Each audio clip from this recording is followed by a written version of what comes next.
Hello. Hi, everybody. That was a very energetic hello. I'm actually kind of sleepy.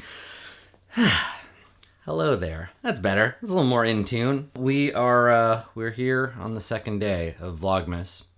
And I'm feeling kind of the same way that I did last year, where I was like, oh God, what have I gotten myself into? I have to dedicate like an hour and a half every day now to doing a vlog. But I know that by the time I get to the 10th or 11th one of these, it'll just become a habit again.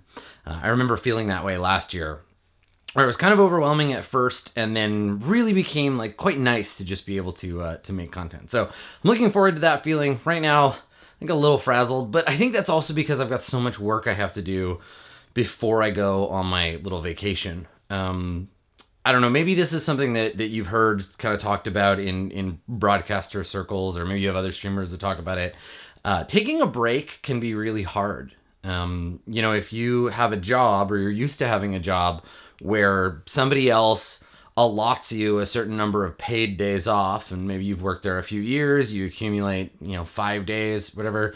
You leave on a Friday, you take the weekend, you do your 5 days, you get the weekend again, you come back Monday, and you get paid, and your job is the same as it was when you left. But for folks who are doing like gigs or freelancing, or who are content creators, it's a bit different. Even days where we work, if we do a broadcast, or I make these vlogs, or we do something, sometimes those numbers, our subscriber count, or whatever metric, followers on Instagram or whatever, that number will go down even on like a good day. So when you're away from work for, a week, it's anxiety inducing a little bit to watch, your audience fluctuate. And I feel like finally, and not entirely, not in totality or completely by any means, but I feel like I'm finally coming around to a sort of sense of comfort in that fluctuation. It took me a full 5 years, and I know a lot of people, especially folks whose streaming experience is maybe a little bit more kind of traditional than mine, in that they do 8 to 10 hour video game streams every single day. Maybe they take like a 1 week day off, but mostly they're just, start at a certain time, play all day, finish at a certain time. That's never really been my thing, but I hope that it's something that kind of everybody who works in this space can come around on, and that eventually you kind of, at least in my experience, inure yourself to that idea that, oh God, everybody has forgotten about me. I didn't post anything for a week, or I wasn't live, so everybody forgot to resubscribe. And, it's nice when you get back and you get to do that kind of like, hey, everybody, I know I've been away for a week. Like, come on back. Let's hang out. I'm going to do one of those streams when I get back from Hawaii. But it's still anxiety inducing. It's still really scary to think that maybe people will forget you. I think we undervalue that a little bit. Because I know certainly in my life, if a streamer doesn't broadcast for a while, or don't get a video on YouTube from someone for longer than I would normally expect, say a podcast I'm listening to goes a few extra weeks without posting a podcast, it doesn't make me like them less or engage with them less when they come back. And that's the thing I kind of have a hard time remembering, and I think a lot of people do, that it's not about tuning in every single day. Not every single person watches every single video. And not every single person tunes into every single stream. And it's always fun when somebody pops into the stream or leaves a comment on YouTube and is like, oh, I haven't watched one of your videos in months. I'm really excited to watch another video. Or like, I never get to watch you live. I'm so glad I could tune in for this stream. Even if it's been forever, even if their subscription has lapsed or whatever, it's really cool to know that people come back.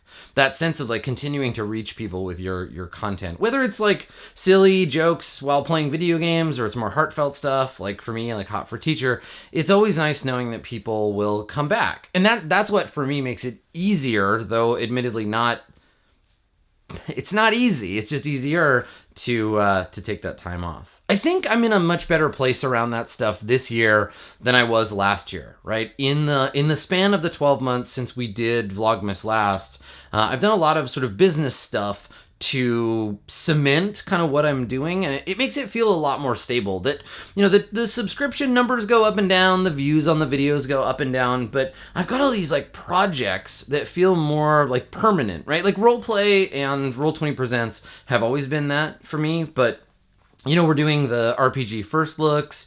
We've done a bunch of episodes of Hot for Teacher and Office Hours this year, and I've got a bunch of cool new stuff coming up that I'm hoping, fingers crossed, since we have a whole month, I'm hoping I can do some announcements as part of Vlogmas. I have 2 big announcements to make for 2020, and I'm honestly just like really excited to get to that point, but both of them, there's an NDA involved, so stick around for that, I guess. This is my announcement of the announcement of the announcement, but it's that feeling of like having irons in the fire that keeps me going, knowing that even if I'm gonna take a week off or whatever to go to Hawaii and relax and luxuriate, that's gonna just charge me up to come back and to bust right back into December and right back into the year coming up, and that's a nice feeling, at least. And maybe it's the season, maybe it's the weather, maybe it's just doing Vlogmas, but I always get kind of introspective at the end of the year, even though it's a completely, like all human invented calendar and time systems,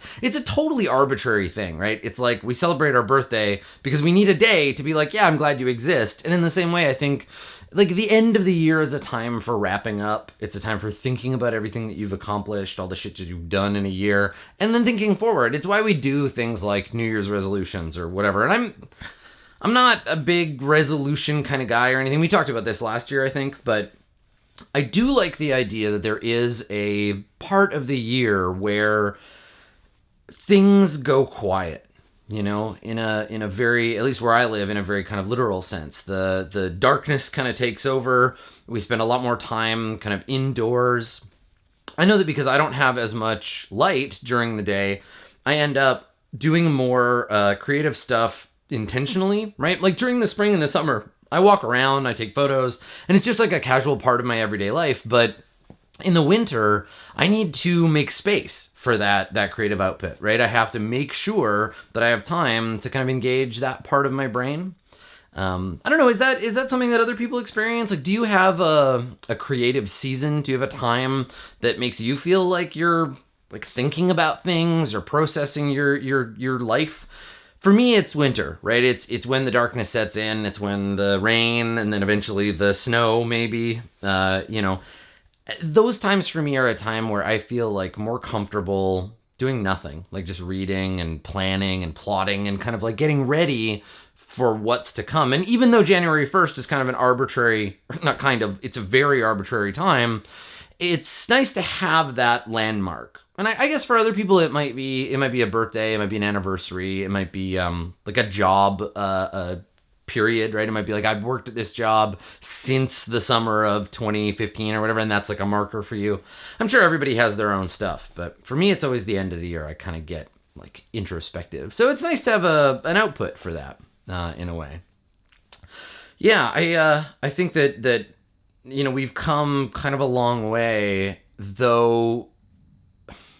I feel like the things that I've achieved or the things that we've accomplished kind of channel-wise, when I say we, I'm usually referring to like the business we. I'm becoming weird royalty, I guess. But the things that I've accomplished in the name of like work, Adam, have been pretty cool. We've been afforded some very interesting opportunities this year. I got to visit Poland. I went with Zeke to Japan. I've been to a bunch of cons. Gen Con was surprisingly great this year. I started and ended my year with a teaching opportunity, right? Way back in February. I definitely didn't teach grammar. I taught a workshop about role-playing games at UCLA, and then at the end of the year, I got to teach some kids about streaming, about broadcasting. So yeah, it's been a big year, and I've certainly been thinking a lot about that. I'm going to take a little bit of a vacation. We're going to make some vlogs. We're going to hang out. I'm going to recharge. We're going to do a live show right in the middle of the damn month. I got a one-shot coming up with Asa Butterfield, which I guess I can talk about more in another video. But yeah, it's going to be a busy December, but this is my opportunity every day to sit down and spend like 10 or 15 minutes like just hanging out and talking to you. And thank you, by the way, to everybody that left a suggestion or a comment about things they want to see videos about. Philosophy, relationship stuff, tattoos, role-playing games. Like there's all kinds of good stuff. I'm sure that I'm going to go into some significant detail about photography. My friend Tyson is going to come visit sometime in December, so I'm sure we're going to have another photo day, so you can expect some of that stuff. But thank you for your help, right? Keeping me fueled up with topics and things I can talk about. That's the one thing I think everybody who does content like this that's so person-focused is anxious about, and that's just not having anything to say, which thankfully has never been a problem for me. So thanks for your suggestions. Make sure you keep tuning in. There's going to be a new video like this every day. Fingers crossed about the internet at my Airbnb in Hawaii. But yeah, I got lots of topics, lots of things to talk about, and we will see you tomorrow for another video containing some of those things. Happy 2nd of Vlogmas, everybody. Doodle-loop.